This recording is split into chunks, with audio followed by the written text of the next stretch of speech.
پاکستان کے ساحل سے کچھ ہی فاصلے پر ہونے والی ارضیاتی سروے میں ایک ایسی دریافت ہوئی ہے جو دنیا کے سب سے بڑے تیل و گیس کے ذخائر میں شمار ہو سکتی ہے۔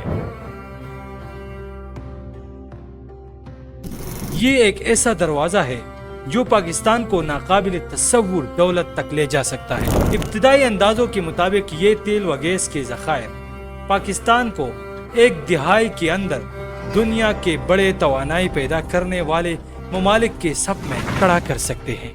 اگر سب کچھ منصوبے کے مطابق ہوا تو آنے والے برسوں میں پاکستان سمندری حدود میں تیل و گیس کے بے شمار آف شور پلیٹ فارم لگا سکتے ہیں جو ملک کے لیے اربوں ڈالر کی آمدن پیدا کریں گے۔ یہ دریافت ایسے وقت میں سامنے آئی ہے جب پاکستان معاشی طور پر دیوالیہ ہونے کے قریب ہے۔ اس وقت پاکستان اپنے 85% خام تیل اور 30% قدرتی گیس بیرون ملک سے درآمد کرتا ہے، جس پر ہر سال اربوں ڈالر خرچ ہوتے ہیں۔ ان درآمدات کی وجہ سے بجٹ خسارہ بڑھا اور IMF نے سخت مالیاتی پابندیاں عائد کیے، جن کے نتیجے میں 2021 سے بجلی کی قیمتوں میں 155% اضافہ ہوا۔ ان حالات نے ایندھن کی راشن بندی کو معمول بنا دیا، خاص طور پر صنعتوں میں پاکستان کی ٹیکسٹائل انڈسٹری جو ملک کی سب سے بڑی برآمدی قوت ہے، ایندھن کی قلت کی وجہ سے 1 ارب ڈالر سے زائد کے آرڈرز کو بیٹھی ہے۔ توانائی کی کمی نے ملک کے پیداوار کو شدید نقصان پہنچایا ہے، سرمایہ کاری کم ہو گئی ہے اور مہنگائی اس حد تک بڑھ گئی ہے کہ بعض شہروں میں گھر کا بجلی کا بل کرائے سے زیادہ ہو چکا ہے۔ کرپشن، سیکورٹی کے مسائل اور سرکاری نااہلی نے حالات کو مزید بگاڑ دیا ہے، لیکن تیل و گیس کی یہ دریافت پاکستان کے لیے ایک نئی امید بن گئی ہے، چاہے یہ امید سمندر کی تہہ میں کیوں نہ ہو۔ توانائی کا بحران اور تاریخی تنازع۔ جنوری 2023 میں لاکھوں پاکستانی ایک صبح اٹھے تو ان کے گھروں میں بجلی نہیں تھی۔ ملک کی تاریخ کا سب سے بڑا بلیک آؤٹ ہو چکا تھا۔ اس کی وجہ سے نیشنل گریڈ میں اچانک آنے والا فالٹ تھا، لیکن عوام کے لیے ایک بڑا انتباہ تھا کہ دہائیوں کی غلط پالیسیوں، بدعنوانی، قدرتی آفات اور طویل المدتی منصوبہ بندی کی فقدان نے ملک کو اس نہج پر پہنچا دیا ہے۔ آزادی کے وقت پاکستان اپنے کوئلے اور گیس کے ذخائر کی وجہ سے توانائی کے لحاظ سے خوشحال ملک تھا۔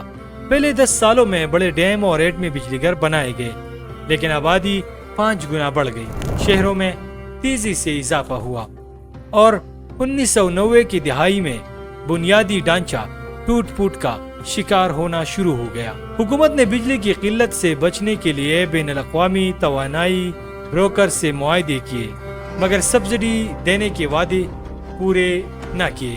اس سے مقامی توانائی کمپنیاں خسارے میں گئی اور ایندھن کی درآمد پر انحصار بڑھ گیا۔ آج پاکستان ہر سال 17.5 ارب ڈالر کا تیل و گیس باہر سے خریدتا ہے اور یہ لاگت اگلے 7 سال میں 31 ارب ڈالر تک پہنچ سکتی ہے، جو موجودہ دفاعی بجٹ سے 3 گنا زیادہ ہے۔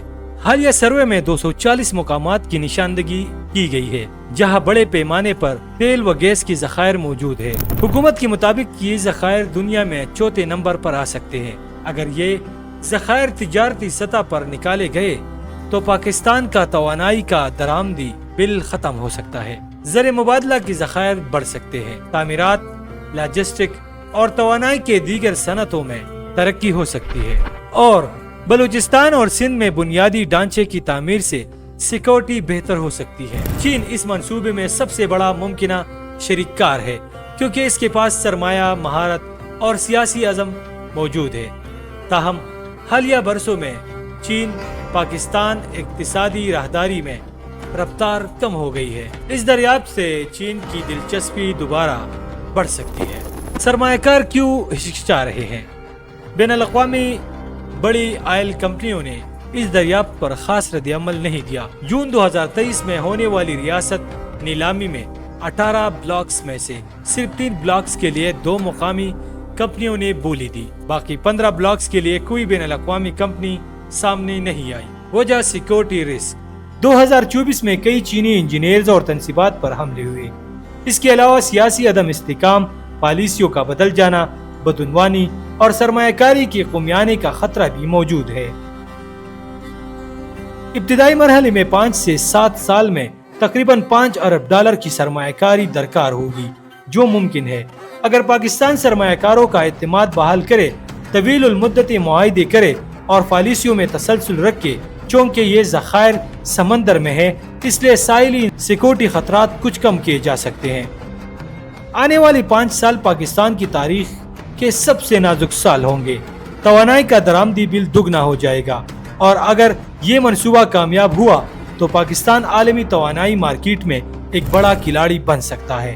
لیکن اگر ایک بڑی غلطی ہو گئی تو یہ موقع بھی ضائع ہو سکتا ہے۔